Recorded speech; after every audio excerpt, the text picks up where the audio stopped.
Ada sebagian ulama yang mengatakan bahwa kita boleh membalas celaan, membalas hinaan dengan yang sepadan. Namun itu pun tidak boleh berlebihan. Allah Subhanahu wa taala berfirman, A'udzubillahi minasyaitonirrajim. Bismillahirrahmanirrahim. Wasbir 'ala ma yaquluna wahjurhum hajran jamila.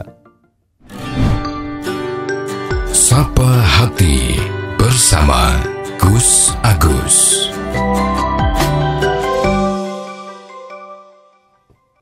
Sobat Dimas di Ajeng yang berbahagia. Berikutnya adalah sabar di dalam menghadapi ujian hidup, yaitu misalnya seperti kemiskinan. Ingat Sobat di Ajeng, Allah menciptakan makhluknya di dunia ini.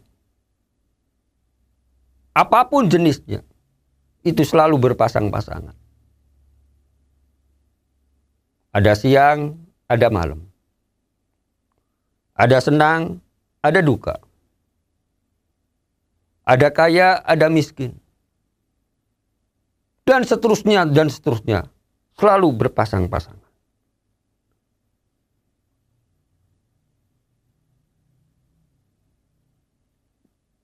Terkadang apa yang kita cita-citakan, apa yang kita tuju, apa yang kita usahakan dengan sekuat tenaga. Dalam hal ini misalnya kita menghendaki kecukupan hidup di dunia. Kita menghendaki banyak harta di dunia. Tapi kadang-kadang takdir berbeda dengan apa yang kita harapkan. Banyak orang yang miskin. Banyak orang yang fakir. Sobat Dimas di Ajeng yang berbahagia. Istilah fakir, miskin sering kita dengar di telinga kita. Apa sih sebetulnya fakir, miskin itu? Oke, kita bahas dulu soal masalah fakir dan miskin.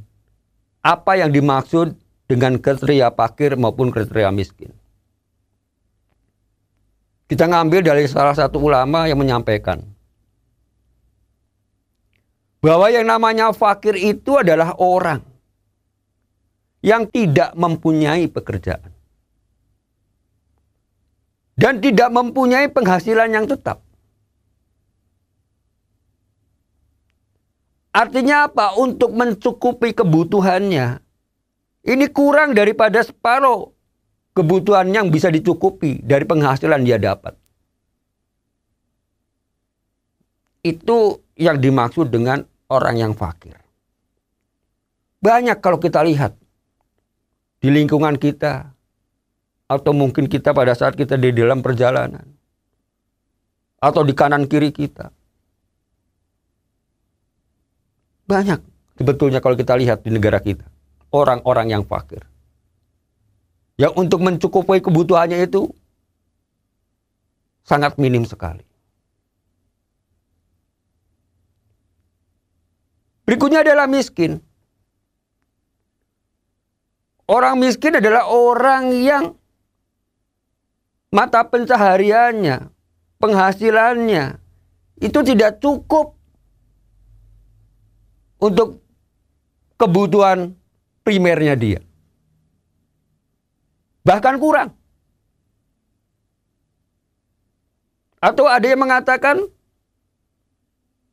kurang dari separuh di dalam mencukupi kebutuhannya. Sehingga sering terjadi pinjam, hutang sana, hutang sini. Gali lubang, tutup lubang.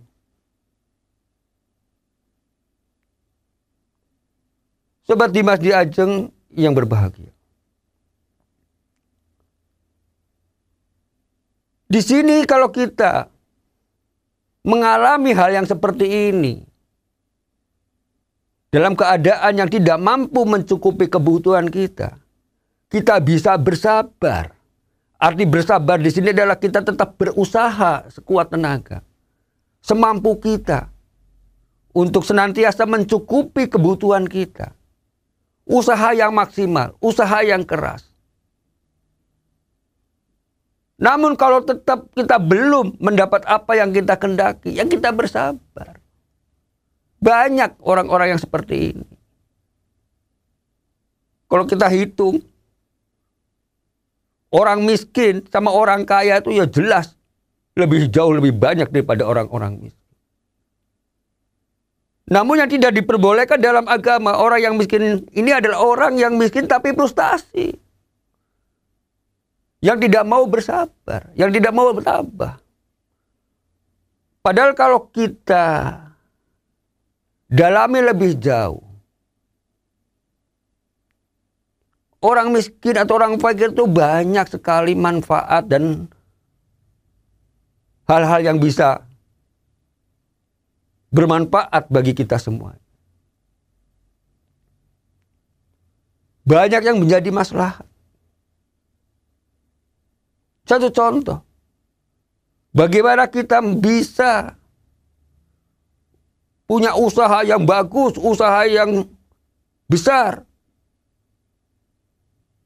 Tapi kalau di sekitar kita itu semuanya adalah orang-orang kaya, apakah kita bisa mencari seorang karyawan untuk kebutuhan usaha-usaha kita? Tidak mungkin.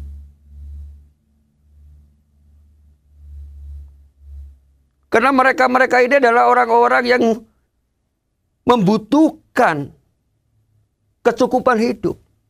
Maka orang-orang seperti ini dia butuh pekerjaan. Butuh penghasilan. Dan para pengusaha akan sangat terbantu dengan orang-orang yang seperti ini.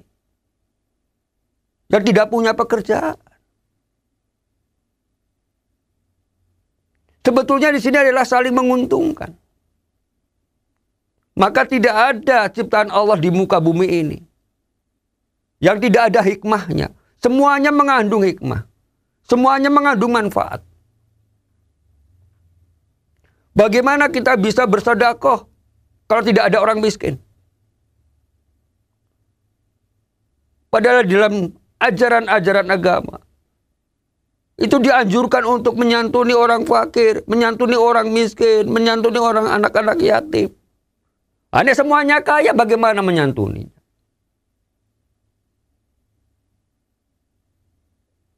Adanya orang miskin ini juga termasuk adalah untuk supaya perputaran ekonomi itu bisa berjalan dengan baik. Tanpa itu juga hal yang tidak mungkin. Maka Allah menciptakan ini semua demi kebaikan manusia itu. Inilah salah satu keadilan Allah Subhanahu wa taala. Cuman orang yang sedang menghadapi kemiskinan, kefakiran ini jangan putus asa. Selalu berikhtiar, bumi itu bulat. Nasib kita ke depan tidak ada yang tahu. Banyak sekali contohnya orang-orang yang tadinya sengsara. Dengan usaha yang gigih, dengan usaha yang keras. Akhirnya berhasil. Dan segala kecukupannya terpenuhi. Banyak. Tapi banyak juga yang sebaliknya. Orang yang tadinya kaya raya. Orang yang tadinya banyak usaha, bangkrut seketika juga banyak. Inilah pelajaran sebetulnya buat kita semuanya. Sehingga kita tidak mudah kalau dalam posisi yang bagus, dalam posisi yang kita punya harta. Jangan mudah kita mengolok-olok orang-orang yang tidak punya. Mencemooh pada orang yang miskin. Menghina orang miskin. Menghina orang fakir.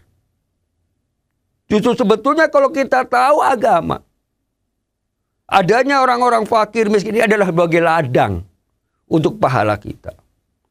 Kita bisa memberikan sedekah. Kita memberikan infak.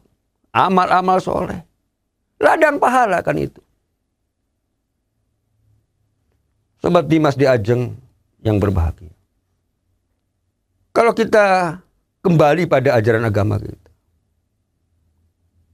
Kesabaran di dalam menghadapi ujian hidup ini. Ujian kefakiran atau ujian kemiskinan. Inilah sangat besar sekali manfaatnya buat orang yang mampu melakukan itu. Apa? Orang itu pasti akan terpuji di mata orang-orang lain. Di dunia dan juga terpuji nanti di akhirat. Maka tidak heran kalau dalam agama disampaikan orang miskin yang sabar ini, orang fakir yang sabar ini, yang selalu beriman, yang senantiasa menjalankan kewajiban, nanti di surga akan mendahului masuk surga 500 tahun.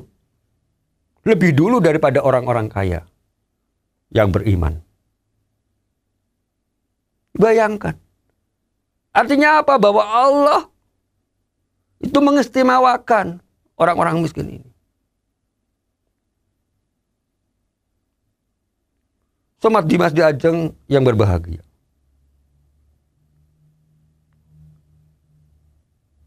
Dalam hadis Nabi besar Muhammad SAW disampaikan, yadhulul fuqara'ul mu'minin, yaitu orang-orang yang fakir, orang-orang yang miskin, yang mukmin itu masuk surga. Yadhulul fuqara'al mu'minin al jannah qoblal agniya, lebih dulu daripada orang-orang kaya. Binispi yomin homsi mi'atin am, yaitu setengah hari dari tahun. Kalau dihitung dalam tahun di dunia, setengah hari akhirat itu sama saja dengan 500 tahun di dunia. Masya Allah. Ini orang miskin. Diistimewakan sekali nanti. Tapi orang miskin yang sabar. Orang miskin yang tabah. Yang mau menerima apa adanya. Dengan sabar di sini bukan apa adanya nerima tok tuh, bukan. Saya ulangi. Tapi selalu berusaha semampunya untuk berusaha keras bisa mencukupi kebutuhannya. Sobat Dimas di Ajeng yang berbahagia. Demikian. Semoga ada manfaatnya. Billahi taufiq wal hidayah. Wassalamualaikum warahmatullahi wabarakatuh. Sapa Hati bersama Gus Agus. Dipersembahkan oleh Ziman, enzim antioksidan aktif, menjaga kesehatan dan memperpanjang usia Anda.